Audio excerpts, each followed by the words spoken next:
చేరుకొని వచ్చిన మీ అందరికీ యేసుక్రీస్తు పేరిట శుభాభినందనాలు. దేవుని ప్రేమిస్తున్నటువంటి ప్రియబిడ్డలారా, మరి ఈ చివరి దినాలు ఈ సంవత్సరానికి 2024వ సంవత్సరంలో మరి మీరు మొదట్లో ఏ తీర్మానాలు చేసుకున్నారో నాకు తెలియదు, మీకే తెలుసయ్యి. వాగ్దానాలను తీసుకొని ఉంటారు, అది ఇంతవరకు మీరు చదివి ఉండరు, రోజు ప్రార్థన చేసి ఉండరు. ఆ వాగ్దానాన్ని పట్టుకొని ఏదో ఆ రోజున సరదాగా చర్చికి వచ్చినా రాకపోయినా మా అబ్బాయికి, మనవడికి, కోడలికి, కూతురికి అని అందరికీ తీసుకుంటారు. ఏం ఉపయోగం ఉండదు అది. కాబట్టి వాగ్దానాలు తీసుకున్నంత మాత్రాన దేవుడి రాజ్యానికి వెళ్ళాం, ప్రార్థన చేయాలి. ఆ వాగ్దానాలన్నీ కూడా బైబిల్లోవే, కొత్తవేం కావు, చిలక బస్తీ ఏం కాదు. ఇది అసలు అది తప్పు కూడా.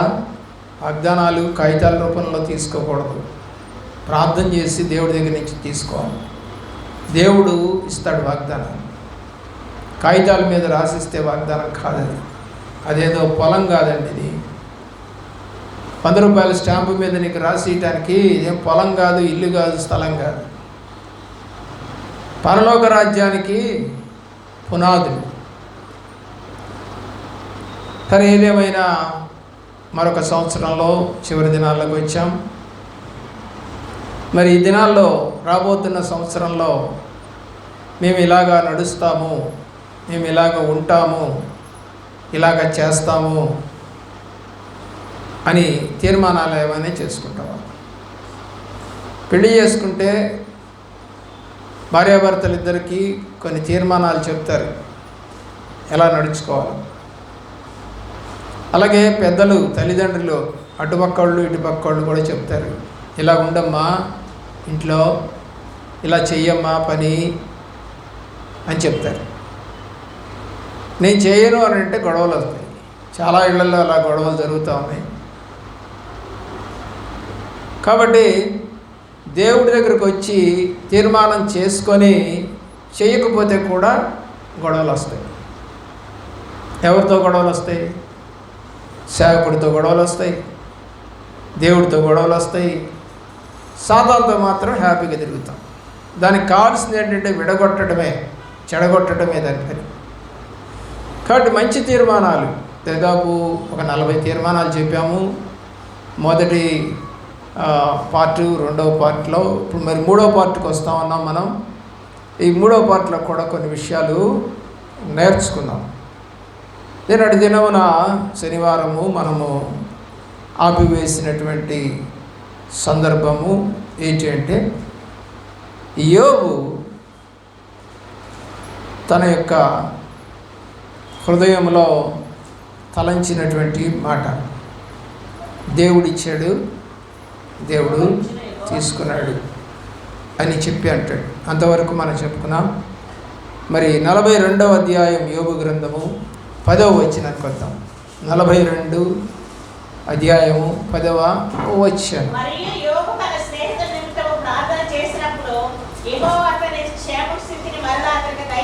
కాబట్టి యోబు ఇప్పుడు ఏం తీర్మానం చేసుకున్నాడు?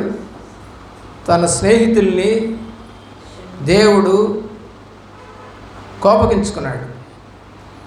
మీరు యోబు మాట్లాడినట్టు మీరు మాట్లాడలేదు అని దేవుడు కోపగించుకున్నాడు 3 స్నేహితుల గురించి.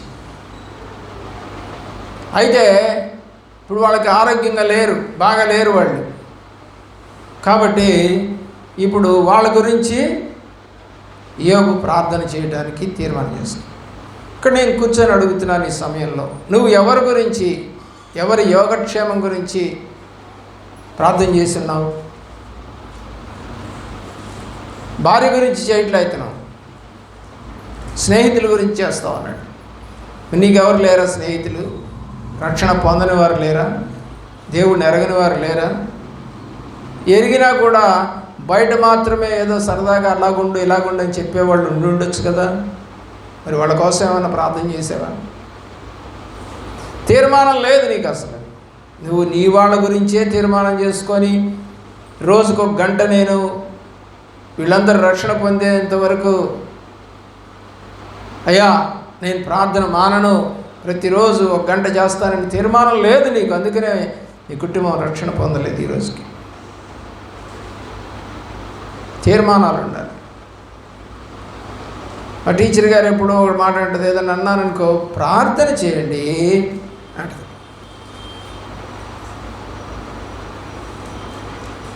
మా ఇంట్లో ఆమె కూడా పార్ట్ అండ్ పార్సిలే కదా, ఆమె చేయాలి, నేను చేయాలి, అందరం చేయాలి. పార్ట్ అండ్ పార్సిల్ అన్నప్పుడు అందరూ చేయాల్సింది. అలాగే సంఘము పార్ట్ అండ్ పార్సిల్ జ్ఞాపకం చేసుకోండి, చేయాలి. అందరూ కలిసి చేస్తేనే గొప్ప విజయాలు లభిస్తాయి. పోరాటం ఒక్కళ్ళు చేస్తే లభిస్తుందా? యుద్ధం ఒక్కళ్ళు చేస్తారా? చిన్న పామునైనా చెప్పండి పెద్ద కర్రతో కొట్టాలంట. చిన్న పామును కూడా పెద్ద కర్రతో కొట్టాలి. ఇంట్లో చిన్న సమస్యే, కానీ నువ్వు పెద్ద ప్రార్థన చేస్తావా? చేయవా? అయితే ఏం చేస్తుందంటే ఆ చిన్న పాము ఏం చేస్తుంది? కరుస్తుంది. నువ్వు కొట్టలేదు కదా, కరుస్తుంది. పాపం ఏం చేస్తుంది? కబళిస్తుంది అంటారు, అంటే పాడు చేస్తుంది. పాపం పాడు చేస్తుంది. యూదా జీవితంలో తాను తీసుకున్న నిర్ణయం ఏంటి అంటే యేసు ప్రభుని పట్టించాలి, డబ్బులు సంపాదించాలి. మెయిన్ కాన్సెప్ట్ డబ్బు. దొంగ తీర్మానాలు, మంచి తీర్మానం కాదు అది. గెహజీ తీర్మానం, ఎలాగైనా నేను నయమాన్ దగ్గరికి వెళ్ళి ఆ యొక్క ధనం తెచ్చుకోవాలి, దాచుకోవాలి. వాడి తీర్మానం అది. ఆకాని తీర్మానం, శపితమైనది తెచ్చుకొని దాచుకోవాలి. వేళ ఇలాగ ఏమైనా నీ ఇంట్లో జరిగిందేమో అంటే ఎలక్షన్లో డబ్బులు ఏమైనా తీసుకున్నావా? పని చేయకుండా ఎక్స్ట్రా డబ్బు ఏమైనా కాజేసావా? దౌర్జన్యం చేసావా? ఇసుక్కున్నావా? నీ పని నువ్వు చేయడానికి ఇసుక్కున్నావా? కొంతమంది పని వాళ్ళు నాతో చెప్తారు, అబ్బో ఆ ఇంట్లో పని చేయలేమండి. ఏమమ్మా? సరే ఆమెను అడిగితే అంటది, అయ్యా అప్పుడప్పుడు కొన్ని ఒక 4 గంటలు ఎక్కువ పడతాయి, నిజమే. ఒక్కో రోజు అసలు ఉండవు, మరి ఒక్కో రోజు లేవు కదా, మరి ఏమైనా తక్కువ డబ్బులు తీసుకుంటున్నావా? తీసుకోవట్లేదుగా, సమానంగానే తీసుకుంటున్నావు డబ్బులు. మరి పడనప్పుడు ఆ యొక్క లెక్క అప్పచెప్పొద్దాను. ఫీజు తక్కువ కడితే పరీక్ష రాయనిస్తారా? రాయనీరుగా. అలాగా నీకు జీతం తక్కువ ఇస్తే ఒప్పుకోవుగా. కాబట్టి అడ్జస్ట్మెంట్స్ అనేవి లేకుండా మనం కనుక ఈ లోకంలో నడవలేము. నీకు ఇచ్చిన పని అది ఏంటంటే ఇటుకు రాళ్ళు పైకి మోయటం. మధ్యాహ్నం దాకా చేసి నేను చేయనంటే ఊరుకోరు కదా. నువ్వు సిమెంట్ కలిపి బొచ్చా అందించటం ఊరుకోరు కదా చేయకపోతే. కాబట్టి ప్రతి వారు ఎవరికి ఇచ్చిన పనిని వారు చేయాలి. ఒకరోజు ఎక్కువ ఉంటుంది, ఒకరోజు తక్కువ ఉంటుంది. తక్కువ ఉన్నా అదే జీతం తీసుకుంటున్నావు, ఎక్కువ ఉన్నా అదే జీతం. కానీ రోజు అలా పట్టలేదుగా. అలాగే ఉపవాస ప్రార్థన నువ్వు 3 రోజులని పెడతారు, ఎక్కువ ప్రార్థన ఉంటుంది. అయ్యో ఎక్కువ ప్రార్థన పెట్టారు మేము రాలేకపోతున్నామే అన్నావు అనుకో, వచ్చే ఆశీర్వాదం వెనక్కిపోతుంది. పెళ్ళిళ్ళప్పుడు రోజు ఇంట్లో తినేటువంటి కొంచెం అన్నం కన్నా ఎక్కువ ఎందుకు తింటున్నా? చెప్పండి, ఎలా తింటున్నావు ఎక్కువ? ఒక ముద్ద ఎట్లా పోతుంది లోపలికి? అయ్యో ఎక్కువ ఎందుకు తినాలి అని అనుకోవట్లేదే నువ్వు? ఇంకొక ముక్కే, ఇంకో లడ్డే, ఇంకో అప్పడమే ఎందుకు తింటున్నావు? అలాగే ఇంకొక గంట ప్రార్థన చేయి, ఈరోజంతా ప్రార్థన చేయి అని ఎందుకు అనుకో? మనసు మారలేదు నీకు. యోబు తన స్నేహితుల నిమిత్తం ప్రార్థన చేస్తే వారు బాగుపడిరి అని రాసింది, చదవండి.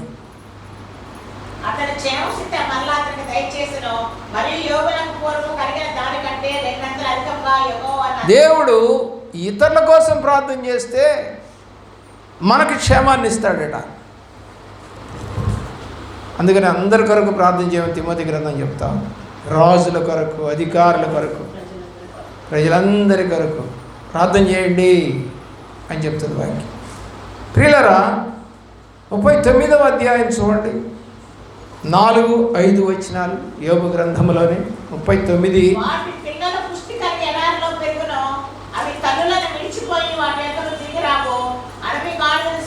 39వ అధ్యాయము 4-5 వచనాల్లో ఏముందంటే, దేవుని ప్రేమించులారా, దేవుడు అనేక ప్రశ్నలు వేసిన తర్వాత అతను అంటాడు, అయ్యా ఇక నేను నోరెత్తను, నా నోరు నేను మూసుకుంటాను, ఇక నోరెత్తాను నేను. దేవుని ప్రేమిస్తున్న ప్రియమిట్లారా తీర్మానం చేసుకున్నాడు. ఎప్పుడు? చివరిలో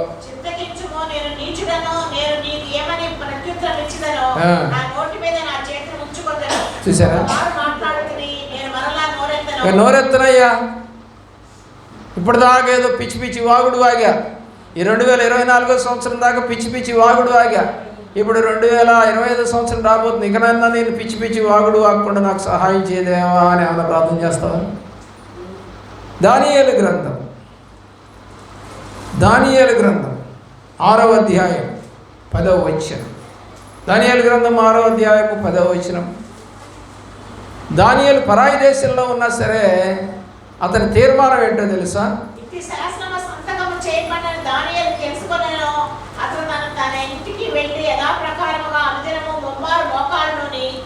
ఎన్నిసార్లు అండి? రోజుకి 3 సార్లు ప్రార్థన చేస్తారంట. ఎక్కడ? తన ఊర్లో, తన దేశంలో ఉన్నప్పుడు, బాలుడుగా ఉన్నప్పుడు 3 పూట్ల ప్రార్థన చేసేవాడు. ఇప్పుడు పరాయి దేశానికి వచ్చాడు, 70 సంవత్సరాలు ఉన్నాడు. ఇప్పుడు 70 సంవత్సరాలు అంటే దానికి 84 సంవత్సరాలు వచ్చాయి. మరి ఈ సమయంలో కూడా అతను ఏం చేస్తున్నాడంట? 3 మార్లు ప్రార్థన చేస్తున్నాడు. ఏం తీర్మానం నీది? రక్షణ పొందావు, అమ్మ తెల్లారుజామున లేచి ప్రార్థన చేయి, నీ కుటుంబం కొరకంటే లాగవు. ఎక్కడెక్కడ తిరుగుతావు, ఎక్కడ కూర్చుంటావు, ఏం సొల్లు కబుర్లు మాట్లాడతావు, నీరసం వచ్చేస్తుంది, పడిపోతావు, బలహీనులు అయిపోతున్నారు. ప్రార్థన లేదు. రక్షణ పొందితే తప్పనిసరిగా నువ్వు డైలీ ప్రేయర్ చేయాలి, వాక్యం చదవాలి. పిల్లరా, పిల్లలు ఎదిగే కొంది ఆహారం ఎక్కువ తింటారా తక్కువ తింటారా? చెప్పండి. పిల్లలు ఎదిగే కొంది ఎక్కువ తింటారా తక్కువ తింటారు? ఎక్కువే తింటారు. మరి నువ్వు కూడా ఎదుగుతున్నావుగా ప్రభువులో, మరి ఎక్కువ ఎందుకు ప్రార్థన చేయవు? ఎక్కువసేపు ప్రార్థన చేయి. వయసు పెరిగే కొంది ప్రార్థన ఎక్కువ అవ్వాలి. నీ కుటుంబం కొరకు. మా అత్తగారు ఉండేవాళ్ళు, మొత్తం ఆమెకి 11 మంది సంతానంలో చివరికి 8 మంది మిగిలారు. 8 మందికి పెళ్ళిళ్ళు అయిపోతే 8 నాలుగు 32 మంది. ఇది భర్త, భార్య, లేకపోతే కొడుకు, కూతుర్లు. యావరేజ్గా చెప్తున్నాను. ఎంతమంది అండి? 32 మంది కొరకు ప్రార్థన చేస్తాను. అయ్యా, కూతురు నడుచుకుంటూ బస్సు ఎక్కడానికి వెళ్ళింది, క్షేమంగా నడుపు, బస్సు ఏమి కాకుండా చెయ్యి, తిరిగి క్షేమంగా వచ్చేట్టు చెయ్యి. కొడుకు నాయన బండి వేసుకుపోయాడు. ఇలా ఒక్కొక్కళ్ళ గురించి మొరపెడుతూనే ఉంటుంది. ఇంకేం పని లేదు ఆమెకు. అందరూ వెళ్ళిపోతారు కదా, పొద్దున్నే 9 వెళ్ళిపోతారు అందరూ. ఇక కూర్చొని ప్రార్థన చేస్తూనే ఉంటుంది సాయంకాలం దాకా. ఉందా నీకు ఆ ప్రార్థన? నిజంగా ప్రార్థనే మమ్మల్ని కాపాడుతాం. ఎక్కడికి వెళ్ళినా ప్రార్థన కాపాడుద్ది. ఎలా వెళ్ళినా ఇప్పుడు ఇతనికి ప్రార్థనే కాపాడుతుందా లేదా? దానియేలుకి ప్రార్థనే కాపాడుద్ది అతన్ని. ఏమంటాడు రాజు? నిత్యము ఆరాధిస్తున్నటువంటి నీ దేవుడు నిన్ను రక్షించగలిగినా అని అడిగితే, అవును రాజా, నా దేవుడికి నేను నిర్దోషిగా కనపడ్డాను, మరి నీ దృష్టికో అని అడుగుతాడు. ప్రార్థన స్థితిని మారుస్తుంది, పాపాన్ని పోగొడుతుంది. వాక్యం చదివితే వెలుగు వస్తుంది. మొన్న ఎవరో మా కొలీగ్స్ ఒక పెళ్లిలో కనపడ్డారు. నన్ను చూసి ఆమె ఒక మాట అంది, ఏంటి ఇలా పండిపోయావు అంటుంది. బజార్లో తిరగట్లా, ఎక్కడ దుమ్ముదూళ్ళలో తిరగట్లా, ఇంట్లో కూర్చోవటమే. పండిపోక ఏమవుతాం చెప్పండి? ఏమైనా పొయ్యి దగ్గర కూర్చుంటున్నావా? ఏమైనా ఎండలో తిరుగుతున్నావా? పాఠాలు ఏమైనా చదువుతున్నావా? ఏది లేదు కదా. తినటం, కూర్చోవటం. ఏమవుతుంది? పండిపోక. దేవుని ప్రేమిస్తున్న ప్రియ బిడ్డలారా, మనము ప్రభువులో పండుతున్నామా?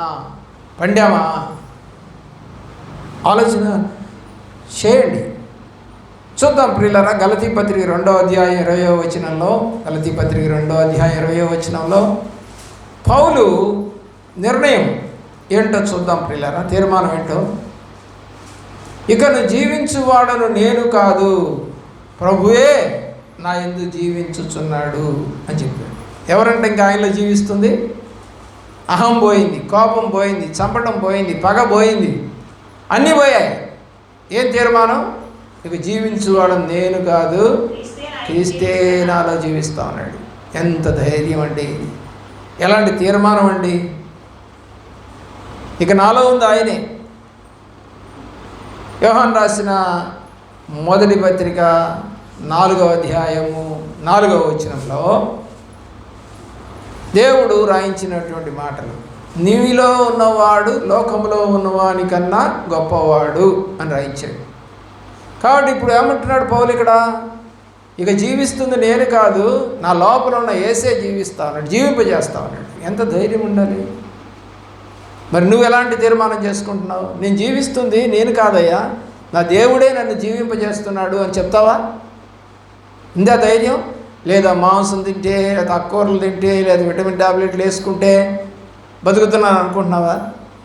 లేదు. దేవుడు కృపామయుడు. షుగర్ పేషెంట్లు తింటేనే షుగర్ పెరుగుద్ది, తినకపోతే బాగానే ఉంటారు.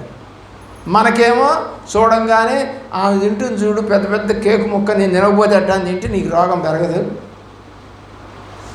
ఆమె లడ్డు తింటుందని చెప్పేసి నీ లడ్డు కూడా ఆమెకి ఇయ్యొచ్చుగా? ఇయ్యవు. గబక్క నోట్లో వేసుకొని ఇంకో లడ్డు పెట్టమని అడుగుతావు, రోగం బెరక్కేమవుద్ది? లంకణం పరమౌషధం అంటారు. అంటే ఎప్పుడైతే ఉపవాసం మనం ఉంటామో అదే మనకు ఔషధం అంటారు. అంటే రోగాలను నివారించేది ఎవరయ్యా అంటే ఉపవాసమే. కాబట్టి తరచూ ఉపవాసం చేస్తారు యూదులు. క్రీస్తు బిడ్డలు కూడా అలాగే ఉపవాసం ఉండాలి, మంచిదే. అదేదో బలవంతం మీద కాదు. యోబు తీర్మానం చూసాం మనం. ఎలాగా జరిగినా సరే నోటితో పాపం చేయకుండా ఉండాలి అని తీర్మానం చేసుకున్నాడు యోబు. 1వ అధ్యాయము 21-22 వచనాలు. యోబు గ్రంథం 1వ అధ్యాయము 21-22 వచనం. నేను నా తల్లి గర్భంలో నుండి దిగంబరై వచ్చితిని, దిగంబరై అక్కడికి తిరిగి వెళ్ళెదను. యెహోవా ఇచ్చును, యెహోవా తీసుకొని పోయిను, యెహోవా నామమునకు స్తుతి కలుగును గాక. ఈ సంగతులలో ఏ విషయమందులో యోబు ఏ పాపములో చేయలేదు, దేవుడు అన్యాయం చేసినని చెప్పలేదు. చూసారా? నోటిని కూడా కాపాడుకున్నాడండి. తీర్మానం. స్త్రీని ఎలా చూస్తాను, నా విమోచకుడిని నేను చూస్తాను, నా స్నేహితుల కొరకు ప్రార్థన చేస్తానని నోరెత్తనిక ఎన్ని తీర్మానాలు చేసుకున్నాడండి యోబు. నువ్వే తీర్మానం చేసుకున్నావు చెప్పండి? ఏమన్నా తీర్మానం చేసావు? దేవుని ప్రేమిస్తున్న ప్రియబిడ్డలారా, ఎప్పుడు కూడా మనము మంచి తీర్మానాలు చేసుకోవాలి. 2 రాజుల గ్రంథము 4వ అధ్యాయము 8వ వచనం నుండి 11వ వచనం వరకు నీకు ఒక షూనేమీరాలు కనపడుతుంది. ఎవరండి? షూనేమీరాలు.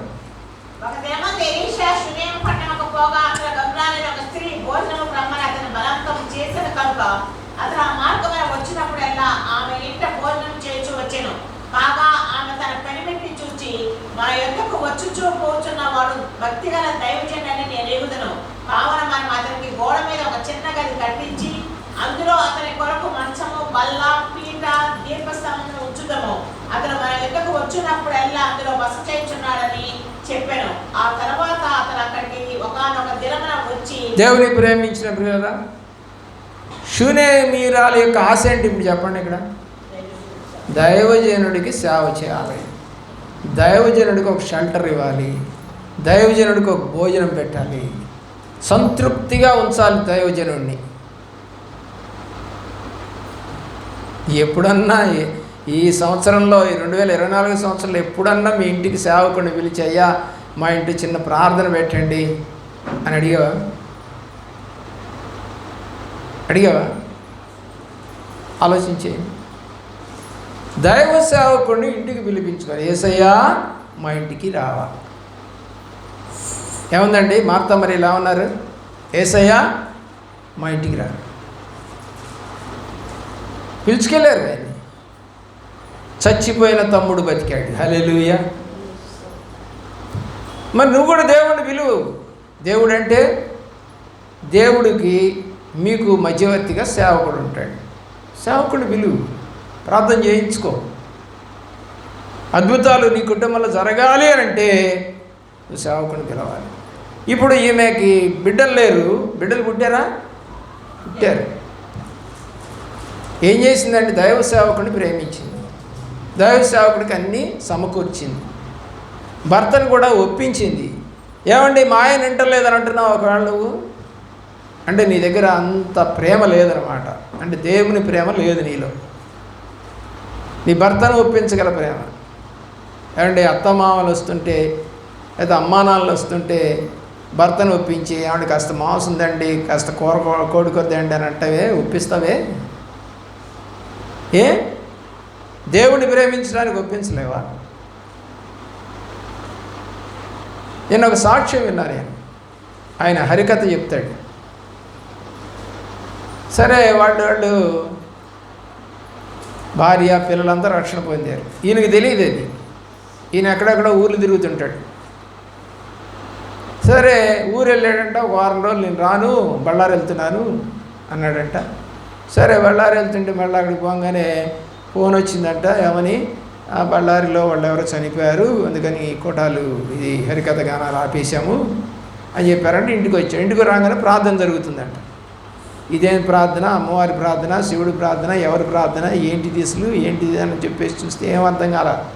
ఎవరో పాస్టర్ గారు నిల్చొని వాక్యం చెబుతూ ప్రార్థన చేస్తా ఉన్నారంట. వాళ్ళ కూతురు ప్రార్థన చేస్తుందంట. ఏమని, అయ్యా మా నాన్న ఊరు వెళ్ళాడు, మాకు ఆటంకం కలగకుండా చేసినందుకు నీకు స్తోత్రం అని ప్రార్థన చేస్తా ఉన్నట్ట.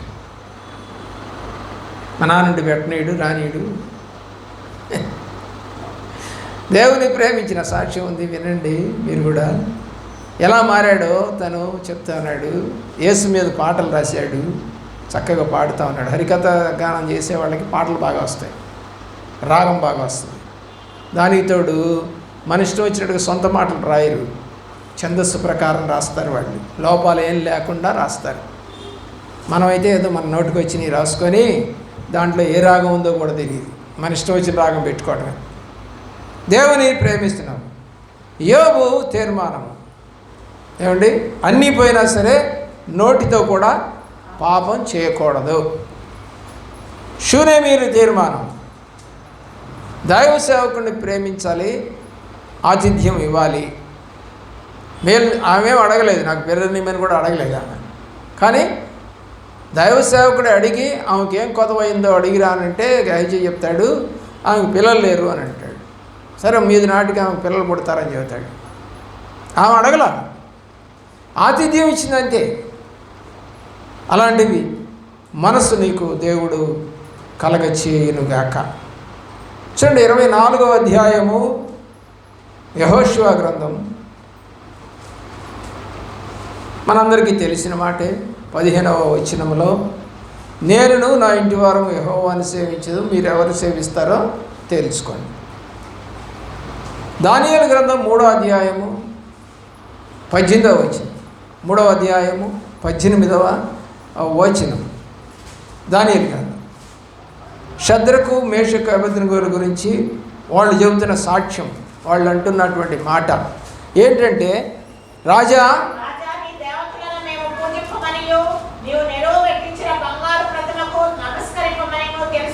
చూసారా ఎలాంటి తీర్మానం? మీ పక్కన సాయిబులు ఉంటే చక్కగా పోయి పలావ్ తినేస్తారు. తినండి, కానీ పండగల రోజు తినబాకండి. వాళ్ళ పండగలప్పుడు వెళ్ళబాకండి. విడిగా పిలిస్తే వెళ్ళండి. ఏ పండగ లేకుండా మీ ఇంట్లో గారెలు చేసుకున్న పిలవండి, తింటాం. పండగ పేరు చెప్పి పప్పలో పలావులో తిన్నావా,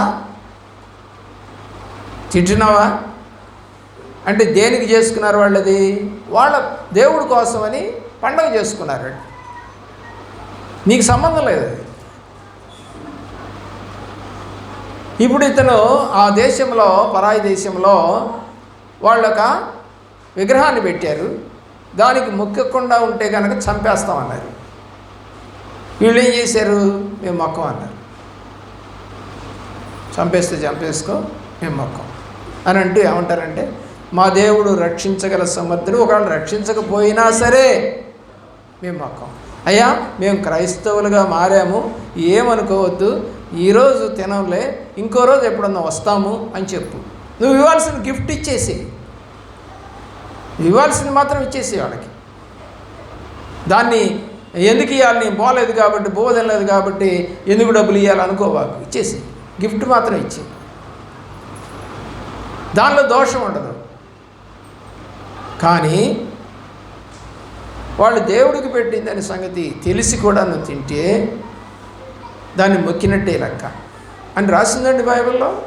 యోహాను రాసిన రెండవ పత్రిక ఏమనంటున్నాడండి? క్రీస్తు బోధను తేక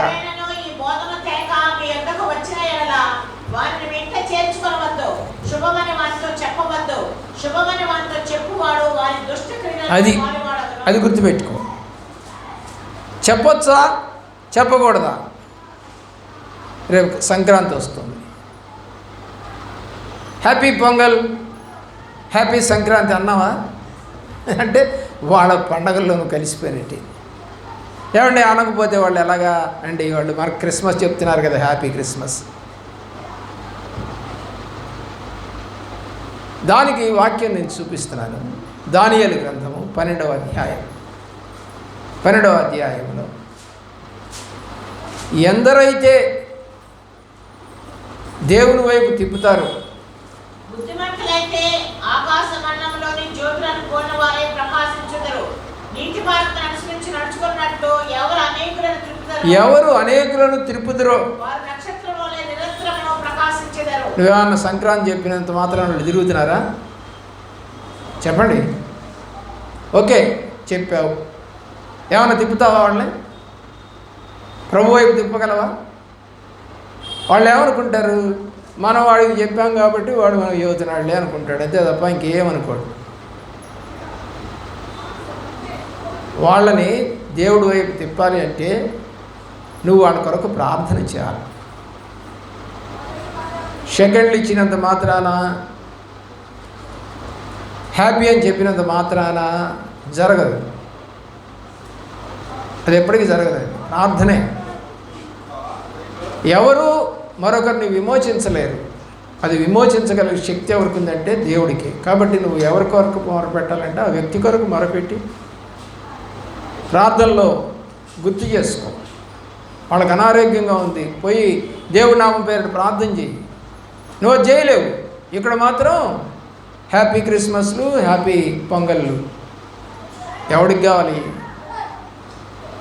బాధలో, కష్టంలో, ఇరుకులో, ఇబ్బందిలో నువ్వు దేవుడిని వాళ్ళకి చూపించడానికి ఒక అవకాశం. మదర్ తెరిసా గారు కష్టాల్లో ఉన్నటువంటి వాళ్ళ దగ్గరికి వెళ్ళి సువార్త చేసి వాళ్ళకి పుండ్లు గడిగి కట్లు కట్టి సువార్త చేసి ప్రభువుని నమ్మనట్టుగా చేసింది. ఆమె అనేకులను తిప్పింది ప్రభు వైపుకి. నీ తీర్మానం ఏంటి? వచ్చే సంవత్సరం కొంతమందినైనా నేను ప్రభు వైపు తిప్పుతాను, బుద్ధిమంతులైతే అని రాసింది అక్కడ. ఎవరైతే తిప్పుతారు? బుద్ధిమంతులైతే. నీకు బుద్ధి లేనప్పుడు నువ్వు తిప్పలేవు. కాబట్టి దేవుని ప్రేమిస్తున్న ప్రియులారా, శద్రకు మేషకు అబేద్నెగోల తీర్మానం, మేము మొక్కనే మొక్కం. నీనివే వారి తీర్మానం. యోనా పత్రిక 3వ అధ్యాయము, యోనా గ్రంథము 3వ అధ్యాయము 9-10 వచనములు చదువు. 9-10 వచనం.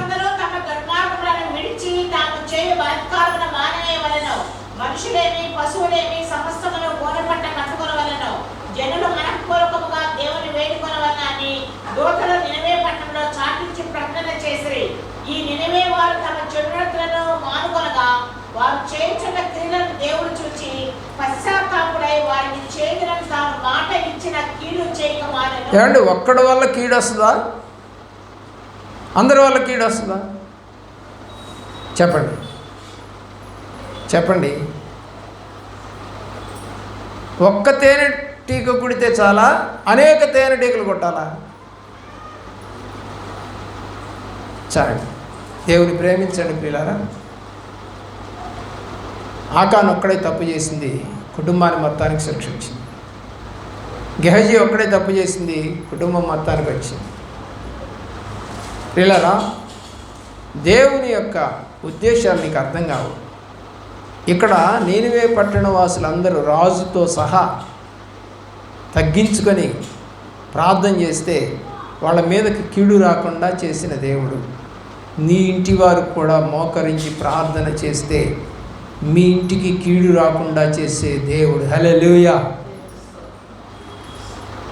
చేస్తావా? నీ ఇంటికి కీడు రాకూడదు.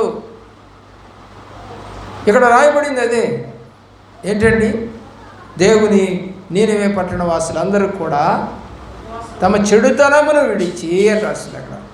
విడిచి ఉపవాసం ఉండి దేవుని దగ్గర ఏడ్చారు. క్షమించయ్యా, క్షమించి, ఇలా చేసాం అలా చేసామయ్యా అందరూ. మరి మీ ఇంటి వాళ్ళు ఎవరు వస్తున్నారు? మరి ఇంట్లో నుంచి కీడు పోవాలంటే ఎలాగా? పోదు. కీడు పోవాలంటే ఒక్కళ్ళ వల్ల కాదు. అది అందరూ మీకా గ్రంథంలో దేశ నివాసులు చేసిన పాపమును బట్టి దేశం పాడైపోయింది అన్నట్టుగా. కాబట్టి నీ ఇంట్లో వాళ్ళు చేసిన పాపమును బట్టి నీ కుటుంబానికి ఆశీర్వాదం రాకుండా పోతా ఉంది. నీ పిల్లలు మాట వింటలేదు, చదువులు రావట్లేదు, ఉద్యోగాలు రావట్లేదు, సొంతగా భార్యని పోషించగల శక్తి కలిగిన మగ పిల్లల్ని నువ్వు కనలేకపోయావు. ఎస్, మా నాన్నగారు అనేవాళ్ళు ఒకటే మాట, రే చదువుకోకపోతే బొచ్చెత్తుకొని తిరగాల్సి వస్తారు అనేవాడు. ఆయన ఒకటే చెప్పేవాడు మాకు. అందరూ ఆ రోజుల్లో కాబట్టి, ఇప్పుడు 40 ఏళ్ల క్రితం డిగ్రీ పాస్ అవ్వాలి అందరికి. ఆ రోజు ఎక్కువగా డిగ్రీ, బిఏ ఎక్కువ ఉండేది. డిగ్రీ పాస్ అవ్వాలి, అందరూ ఉద్యోగస్తులు అవ్వాలి. నలుగురు ఉద్యోగస్తులు అయ్యాం, నలుగురు పిల్లలు ఉద్యోగస్తున్నాం. మీ ఇంట్లో వాళ్ళు ఎందుకు ఉద్యోగస్తులు అవ్వట్లేదు? నడక మంచిది కాదు, లేదు, ఏదేవో తప్పుడు నడకలు నడిచేసావు నీ యవ్వన జీవితంలో. అవన్నీ ఇప్పుడు లెక్క పెట్టుకోవాల్సిన రోజులు వస్తూ ఉన్నాయి. గుర్తుపెట్టుకోండి. ఎప్పుడైతే మనము నీతిగా ప్రవర్తించమో అప్పుడు మన కుటుంబాల్లో అనీతి కార్యక్రమాలు జరుగుతాయి.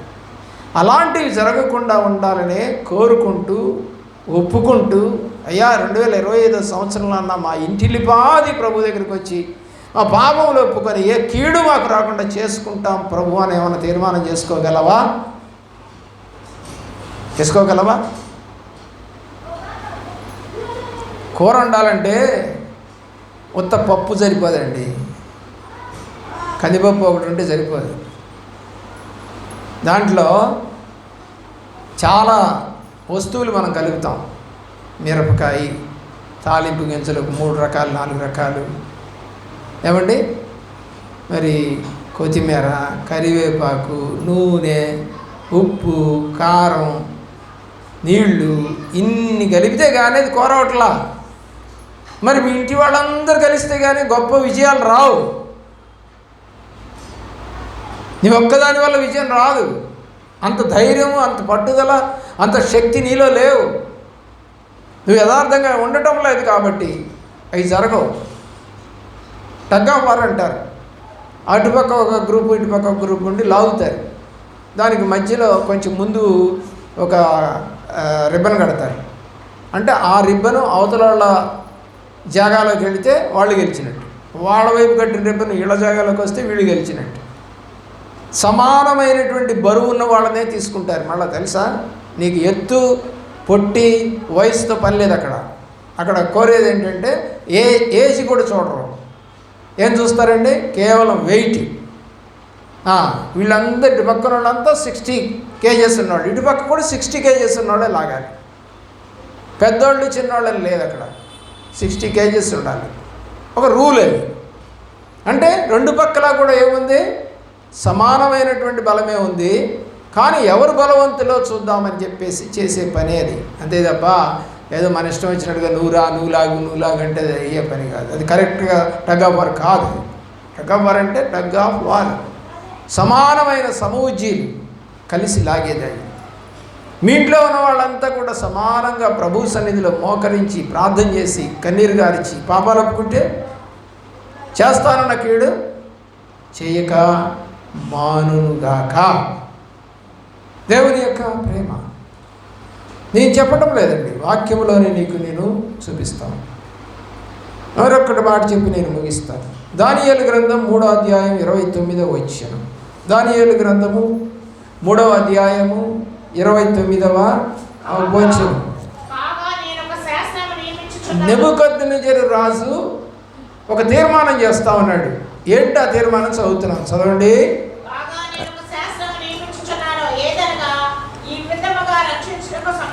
దేవుడు కాక మరి ఏ దేవుడు లేడు, కాక ఏ జనంలో కానీ రాష్ట్రంలో కానీ ఏ భాష మాట్లాడు వారిలో కానీ షడ్రకు మెషక్ అబెద్నెగో అను వారి దేవుని ఎవరు దూషించరో వాడు తుత్తునీరుగా చేయబడను. ఎంత మార్పు వచ్చిందండి! ఏమంటే విగ్రహానికి పూజ చేయమని చెప్పినటువంటి నెబుకద్నెజరు రాజు యెహోవా దేవుడు తప్ప మరొక దేవుడు లేడు, ఈయన్ని ఎవరైతే ప్రేమించరో వాళ్ళ ఇళ్ళన్నీ కూడా పాడు చేసేస్తాను, శాసనములను మార్చారండి. ఏం చేశాడు తీర్మానం రాజు? ఇక ఈ దేవుడే గొప్ప దేవుడు అన్నాడు. అయితే తర్వాత తరాల్లో వచ్చిన వాళ్ళకి అది అర్థం కాల, కొడుకు అర్థం కాల. ఏమండి, కొడుకు అది అర్థం కాక చెడుతనం చేశాడు. ఆ తర్వాత వాళ్ళు అర్థం కాక దానియేలుని తీసుకెళ్ళి సింహాల బోన్లో వేశారు. ఈ దేవుడు కాక అని కూడా శాసనం రాసినా వాళ్ళ బుద్ధులు మారలేదండి. అలాగే మీరు ఈ దేవుడు కాదు అని ఒకవేళ మీ ఇంట్లో వేరే పటాలు పెట్టుకున్నా మా దేవుడు బాగానే చూస్తున్నాళ్లే అనుకోవటం పొరపాటు, పాపము. ఇది మాత్రం గుర్తుపెట్టుకో, జ్ఞాపకం చేసుకో, మోకరించండి, ప్రార్థన.